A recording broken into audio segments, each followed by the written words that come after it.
I'm making an action roguelike called MythoMania, where you angered every god from every mythology. So now I need to make some good boss fights. In this video, I'm going to go over my process of slowly taking the boss fight with Thor, the Norse of Thunder, from being absolute garbage to actually being a fun fight. And I'll share what I learned along the way. So let's get into the next 25 days of development. I started off the first 5 days of this devlog by making a few new items. I'm really trying to make unique items now that I have all the basic ones for the game covered. And I think this new one is one of the most unique and weird items yet. So Sisyphus has a boulder that he keeps rolling up the hill, and it keeps rolling back down. That's the myth, and I want to make an item that is Sisyphusian. And I eventually decided to make it so that whenever you have this item, each time you reach max HP, you'll drop down to around half health. However, each time you do this, you will receive a 5% damage buff, which means that you can endlessly increase your base damage, a stat that is very hard to improve with items in exchange for being in a constant fight with your health bar. It's one of the weirdest, but also one of the most rewarding items in the game if you use it right, so I'm super happy with it. I also added a much simpler item, the drop of Amrita from Hindu mythology. Each stack revives you once upon death. It's a legendary item, but it's pretty simple. However, I made sure to make it really satisfying with a nice effect and a sound that just straight up has an 808 layered in there to make it all the more satisfying. By the way, if you're interested in eventually playing MythoMania, then use the link in the description to wishlist the game on Steam. It's the best way to support the channel, as it'll help me in the Steam algorithm whenever I finally release it.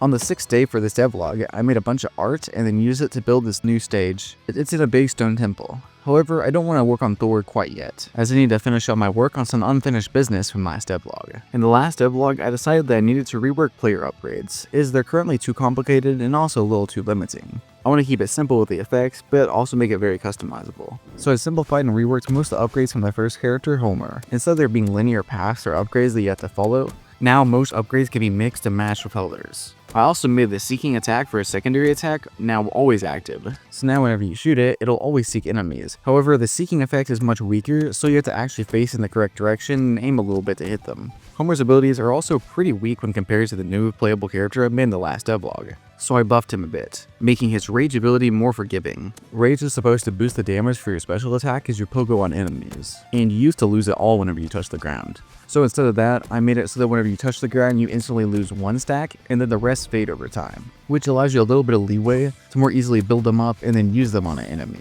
Plus, I buffed most of his attacks. And on the 10th day, I decided it was time to work on Hermes, the Greek god of thieves and messengers and like 5 other things. But Hermes is not actually a boss in the game. He is actually the whole reason that the story is able to take place. So let me explain. In the lore for the game, if you want to call it that, the player character, who is a famous writer or storyteller of mythology, has discovered the darkest secrets of every god that the gods don't want you to know, so they all seek to destroy you. However, Hermes, who is not only the god of thieves, but is also one who often allies with mortal heroes, takes a liking to you, so he protects you. And now, the gods have to face you in a more fair fight, where they send their armies and try to crush you into submission that way, instead of just smiting you. So I want you to be able to interact with Hermes, as he is the guy who is running the shop for you and also protecting you. So I added a way to accept a quest for him. The quest is very simple. It just adds a new dangerous enemy to your next stage, who is a champion of thievery. Basically, it's an enemy with extra HP and damage, and he also steals money from you if it hits you. But if you clear this more difficult wave, then you're rewarded with a free synergy chest. They'll give you an item that synergizes with your build. In order to get this all working, I first had to complete the dialogue system, fixing bugs and adding support for multiple paths depending on your choices. Then I set up a quest manager, made Hermes quest, and made some UI so you can see all the active quests.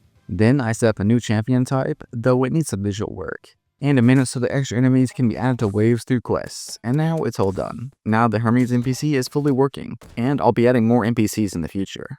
Then from the 14th to 16th day of development, I fixed a ton of bugs and made some balance changes, nerfing the new character, Wu Xingyan, as he's currently really powerful and makes the game a lot easier if you play as him. So I nerfed his special attack the most, as it does too much damage and also has insane synergy with some items like the smoking mirror item. I also nerfed the Minotaur, who is an enemy who's been an absolute beast in the game since its introduction. So I nerfed his HP, damage, speed. I also made it possible to jump over him whenever he's charging at you, and I also made him cost more enemy points to spawn, basically ensuring that he'll only show up for later waves. It might sound like a lot of nerfs, but this enemy alone made the game way more difficult in a really annoying way for a while. I want the game to be pretty hard, but I don't want some enemy to come charging at you and instantly kill you with practically no way of dodging.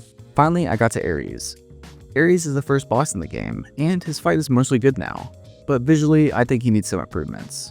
My artist, Yudelet, made this awesome dialogue sprite for him, and I want the in-game sprite to reflect the new look. So I improved his lighting, added some torches to the stage, made it darker outside, and plus I made it nighttime to make it more interesting.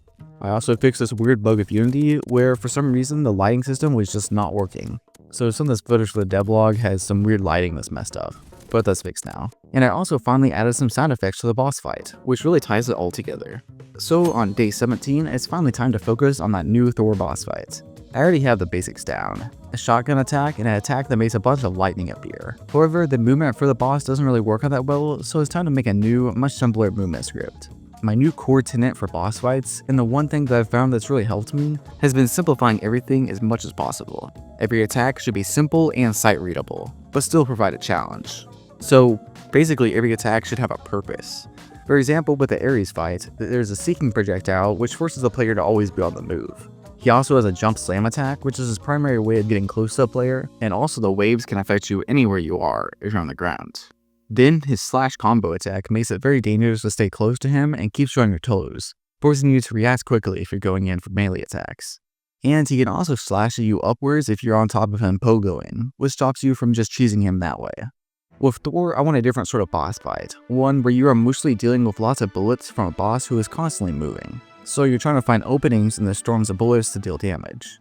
So right now there is the shotgun attack, but I also added a new circle attack that helps fill up the screens with bullets. The lightning attack is also a good opportunity to attack the boss, so long as you can get your timing right to avoid the lightning. And finally, I added a new slam attack, which breaks up the boss fight.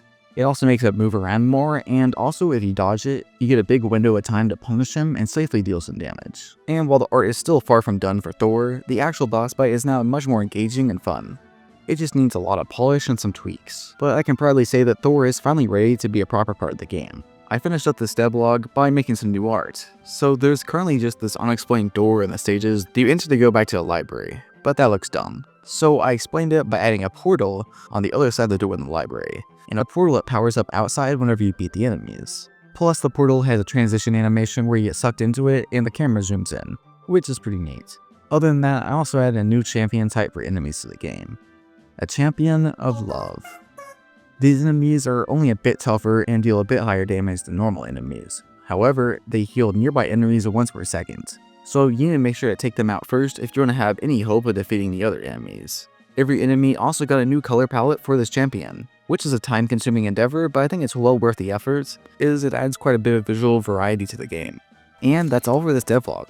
Be sure to subscribe for future ones, as I'll be starting on the next stage soon. And if you're new, I just uploaded a recap video for the first year of development, which should be popping up on the end screen now. Plus, be sure to wishlist the game on Steam. Okay, thanks for watching. Bye.